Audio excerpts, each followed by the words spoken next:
There. The purpose of this video is to learn a little bit about LaTeX, which is the mathematical typesetting software that we'll be using in Math 210. LaTeX is actually free and it's available through different means. I have instructed you to set up an account for LaTeX using the Overleaf system. It is a cloud-based system, so you do your word processing online and then you actually download your completed projects in PDF format. If you'd rather get a standalone version for your own computer, I've posted a link for MikTeX, which is a distribution. I've posted that under Documents, as well as a folder with various LaTeX resources. So why don't we get started? I've logged on to Overleaf, and the interface looks something like this. You'll get offers for the premium features. Don't worry about that. We don't need any of that in this class. So the first thing I'm going to do is I'm going to hit the New Project button.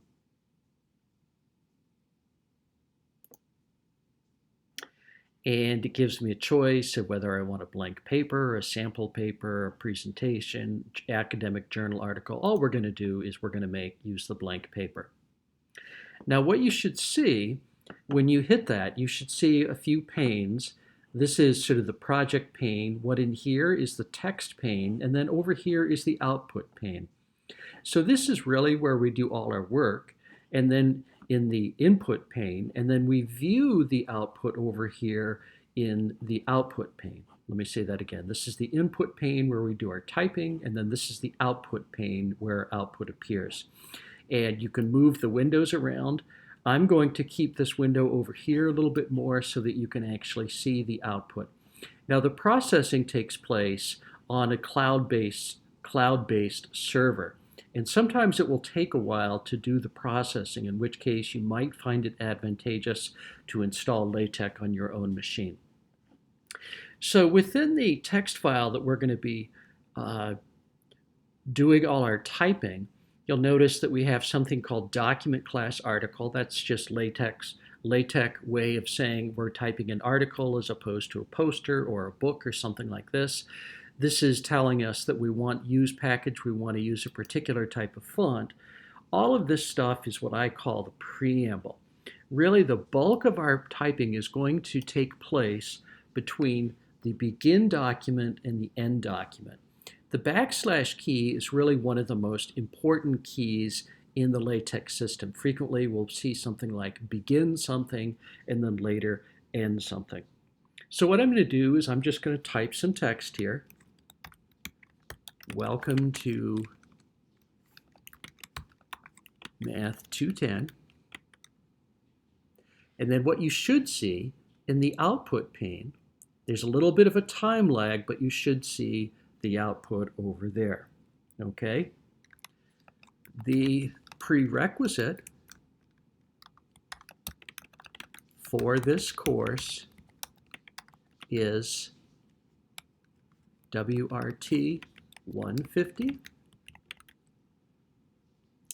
and Math 201.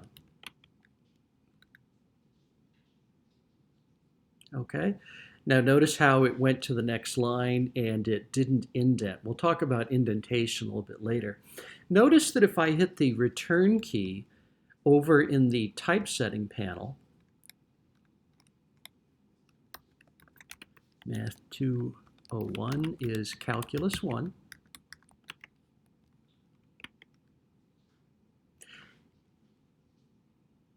It's typesetting. Notice how it did not go to start a new line over here. If I want to start a new line, what I need to do is hit return here, and so that now that I have a blank line over here and we started a new paragraph. So in other words, if you hit return over here, you're not necessarily going to be moving to a new line. In the output, you need to enter a blank line.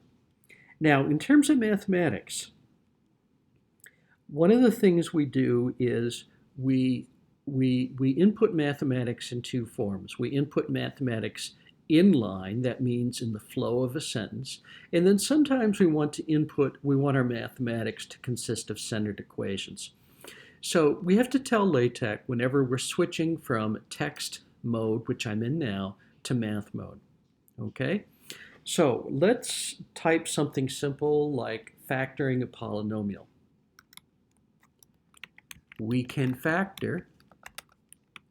And let's do a simple quadratic. So what I'm going to do is I put $sign. That indicates, the $sign indicates that you're going to be going to math mode. Let's say $sign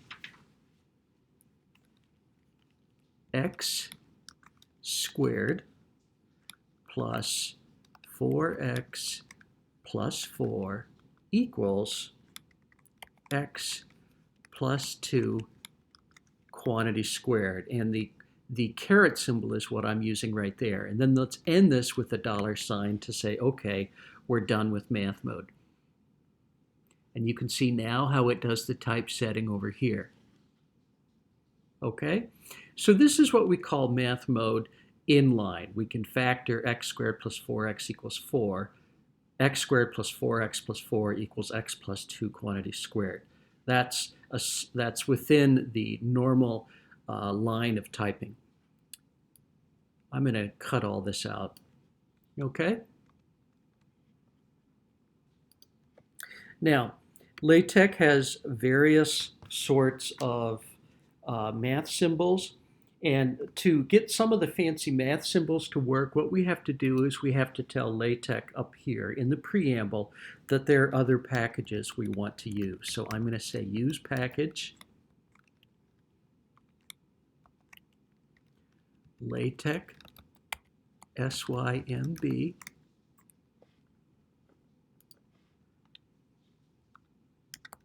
use package, AMS, SYMB, that stands for American Mathematical Society symbols. That's not really important for what we're doing. Use package, AMS, math, use package, AMS, fonts.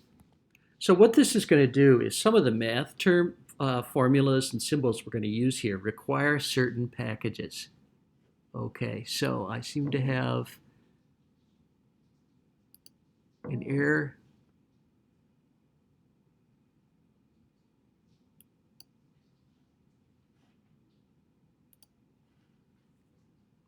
Oh, so I have an error right here. I don't need the B. Let's see how that works. Okay, that seems to be okay. All right, so go to first error warning, AMS sim.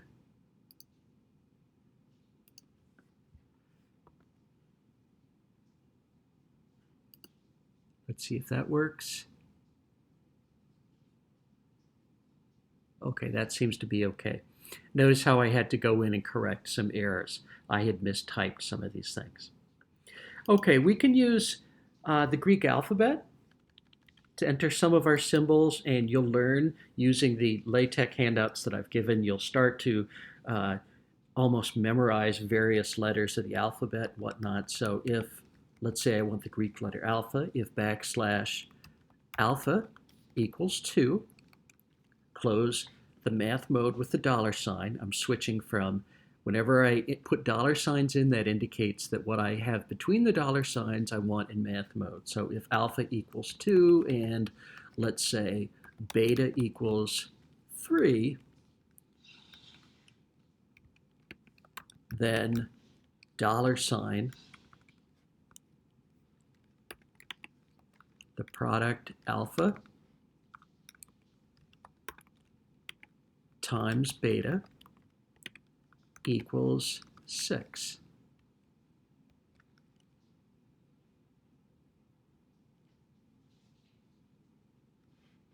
Okay, now you can see I have the word beta here as opposed to the symbol. That's because I forgot the backslash over here. So beta equals 3. Notice we really don't need to put a space here. LaTeX knows how to format it correctly. LaTeX also knows that variables are italicized, and that's a convention in mathematics. Okay, let's start a new paragraph down here. If x squared equals 4,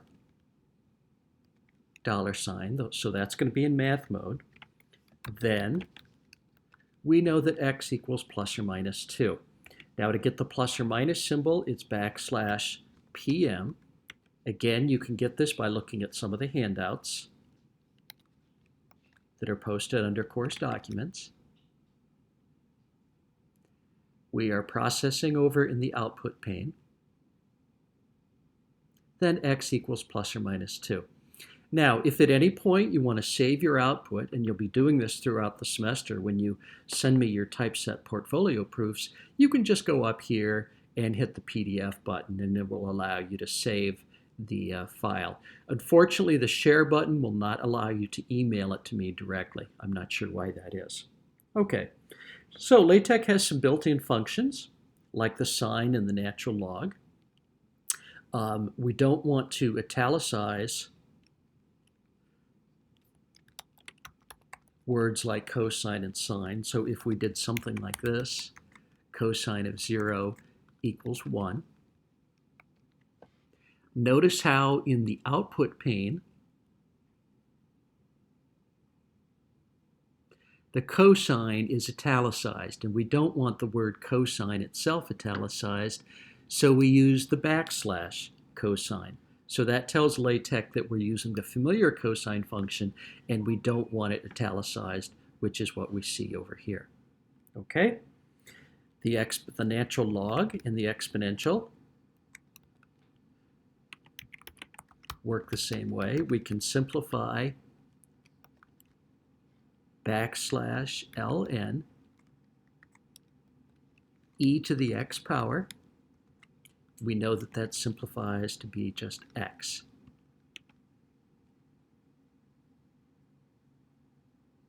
Okay, we see natural log of e to the x equals x over here. We can also, let's start a new paragraph, we can also make centered equations. So now let's say we want an equation that's centered over on this page. We can use the double dollar signs by our favorite trig identity. Now I use double dollar signs. The sine of x squared plus the cosine of x squared equals 1, period. Double dollar sign. Now what we should see is over here, we'll see that trig identity, sine squared plus cosine squared equals 1. We'll see it as a centered equation right here. Okay? So again, to get a centered equation, we can use double dollar signs. There are other symbols. For example, the square root. The square root of x, now let's make x italicized, is expressed as, whoopsie, expressed has two s's,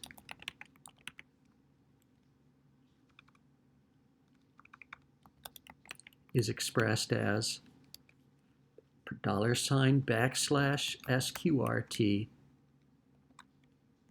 brace x. Now this is a brace symbol, it's not a bracket, it's not a parenthesis, so that would be the square root of x. And so we see that over here. Now, a very important thing in LaTeX is that of grouping. Let's say we had the square root of x plus 4. That's going to give us the square root of x plus 4. But what if we want the 4 to appear under the square root sign as well? This is a principle known as grouping. What we would do is within the brace here, we would put plus 4 instead. Notice the difference, and there's still a plus 4 there, which I don't want.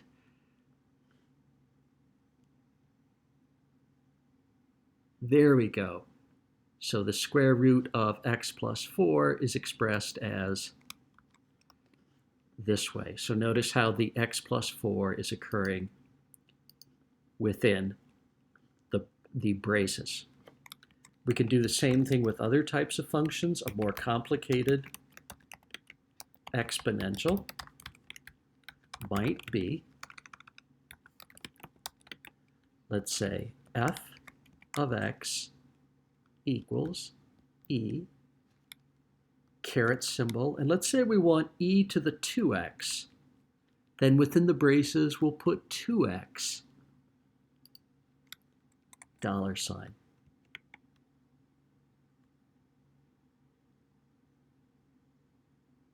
And notice now in the output pane, we have e to the quantity 2x. Fractions. An example of a fraction is $, \frac, then within braces you put your numerator, and then within a new set of braces you put your denominator, x plus 4 over x plus 1. It's processing over here, and you see how we have x plus 4 over x plus 1. Okay, now if we wanted that to appear on its own line, we would use double $signs instead.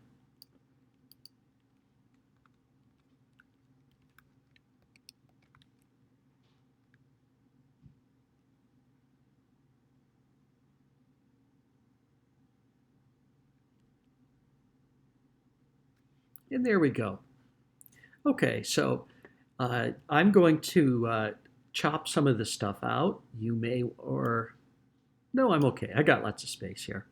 So I want to create more space there just to make things a little easier for you to see. So I'm going to insert some extra space.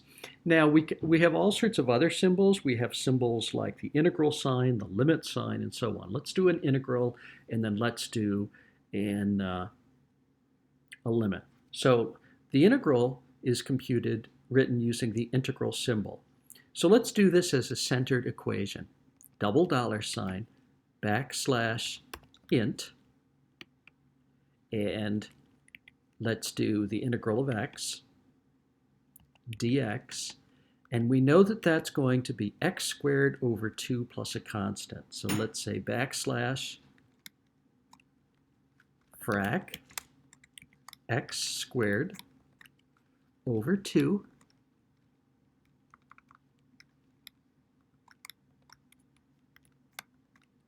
plus c. Let's see how that looks over here. So now we have the integral of x dx equals x squared over 2 plus c. Now, if we want to get a little extra space between the x and the dx, this is very minor, but you can go \, comma, and that will put in an extra space for you. It'll just make it look a little bit better. Okay, now if we have a definite integral, let's say we did the integral from 0 to 1, then we would have a definite integral. So the value should be a number. If we integrate x from 0 to 1, we get a half.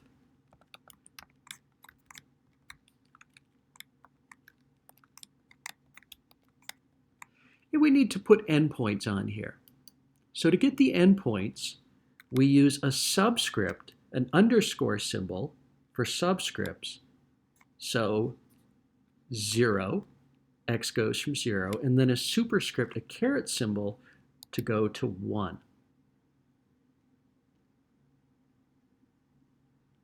So now you can see how we have the integral from 0 to 1. Okay, if we want x equals and x equals here, we have to use the principle of grouping. So we'd have int underscore x equals 0,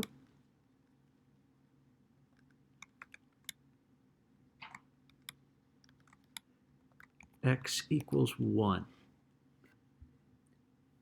And now it's going to look a little bit better. Okay, so there we go. Now, Limits can be handled the same way. I'll make this as a centered equation. Backslash lim. And let's take the sine of x over x. Now, let's just leave this blank here for a second. So parenthesis. Actually, let's do frac sine of x over x, and that limit should equal 1 as x goes to 0. Now we have the limit, we have sine of x over x equals 1, but we don't have as x goes to 0, so what we do is we put an underscore, open brace, x, and we need the arrow symbol, which is backslash 2. And I know that because I've done this 100 times, 0. So you'll notice over here, now we have the limit as x approaches 0, sine of x over x is equal to 1. All right? So we've talked about some basic math formatting. Now let's do something a little bit different involving aligned equations. Sometimes we want to have a formula and we want to simplify it over a series of lines.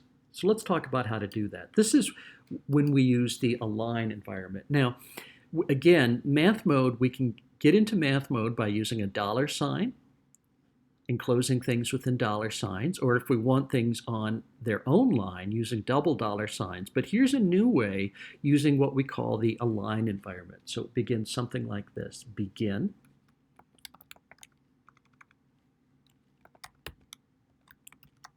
align, asterisk. And let's take something like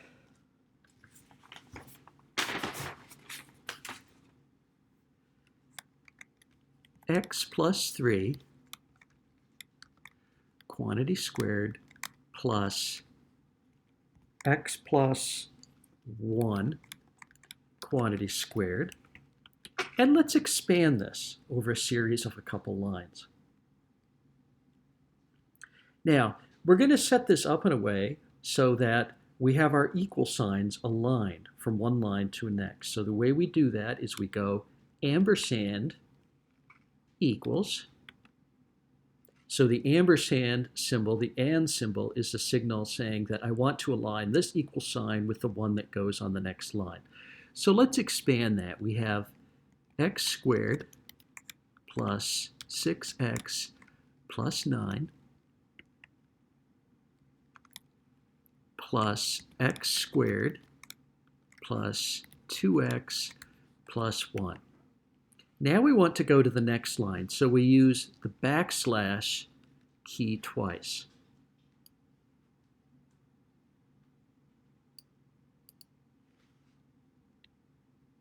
Okay? Now, let's copy this again. Let's simplify, so we have x squared plus x squared, which is 2x squared,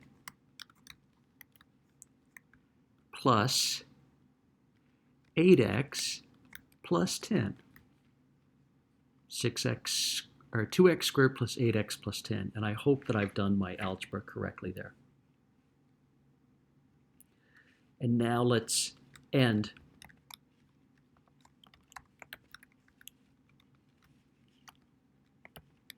the aligned environment. And let's see how that looks. Okay, so you can see how my equal signs over here in the output pane, how these equal signs are aligned.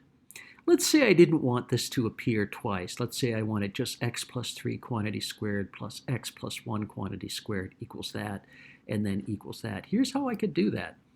Simply chop all of this out right here, and that's going to just not put anything on the left side of the equal sign on the second line. Something like that.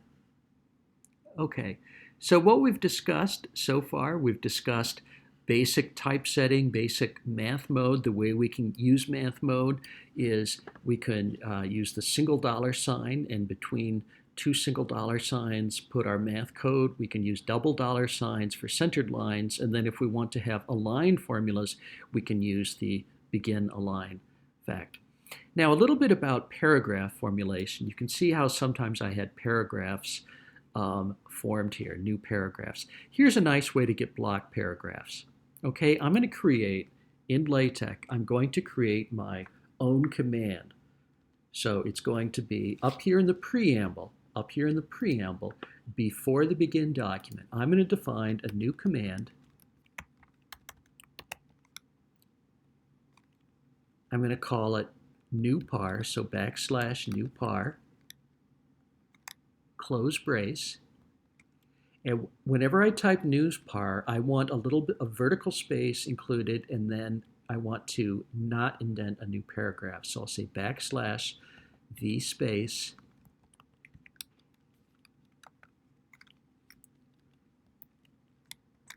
.2 inches, close brace, backslash no indent. So what this is a new command called new par. Whenever I type this in, it's going to tell LaTeX that we want to insert a little bit of vertical space, 0.2 of an inch, and then we want to not indent the next line. Now, I could type this in over and over again whenever I wanted to do that below, but now I just have my own command which will do it instead. So let's see how this works.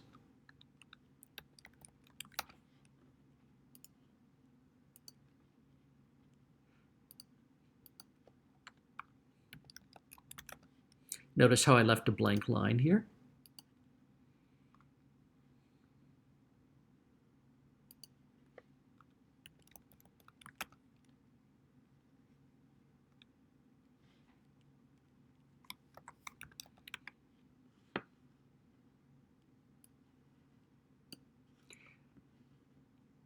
So welcome to Math 210. Let's say I didn't want to indent that. I could just say backslash no indent. And notice now that's not indented. So this new par command that will allow me to start a new paragraph and